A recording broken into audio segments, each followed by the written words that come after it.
شروع اللہ کے نام سے جو بڑا مہربان اور نہایت رحم فرمانے والا ہے۔ الصلاۃ والسلام علیک یا رسول اللہ وعلی آلک واصحابک یا حبیب اللہ۔ السلام علیکم معزز ناظرین و سامعین، اللہ تعالیٰ سے دعا ہے کہ اللہ تعالیٰ آپ لوگوں کو خوش و خرم رکھے اور آپ لوگوں کی تمام تکالیف پریشانیوں کو دور فرمائے، آپ کو دن دگنی رات چگنی ترقی عطا فرمائے۔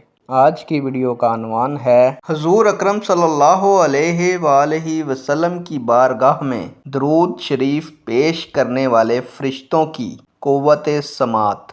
امید کروں گا کہ یہ معلومات آپ کے علم میں اضافہ فرمائے گی اور آپ اس ویڈیو کو شیئر کریں گے، چینل کو سبسکرائب کریں گے تاکہ دوسرے لوگ بھی اس معلومات سے مستفید ہو سکیں۔ بڑھتے ہیں ویڈیو کی جانب۔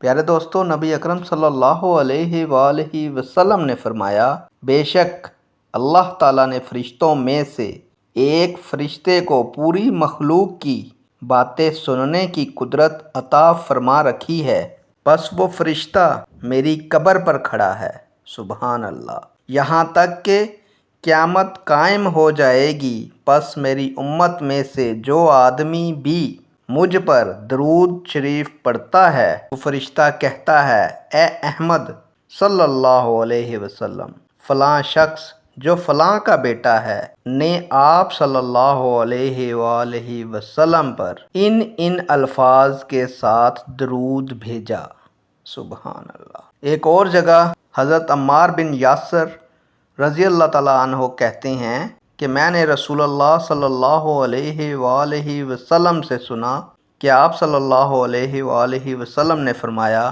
بے شک اللہ تعالیٰ ایک فرشتے کو تمام انسانوں کی آوازیں سننے کی طاقت عطا فرماتا ہے، پس جو کوئی بھی مجھ پر درود پڑھتا ہے وہ مجھے اس کا درود پہنچا دیتا ہے۔ بے شک میں نے اپنے رب سے درخواست کی ہے کہ کوئی بھی بندہ مجھ پر ایک دفعہ سلام پڑھے تو اس پر اس کی 10 مثل رحمتیں بھیج۔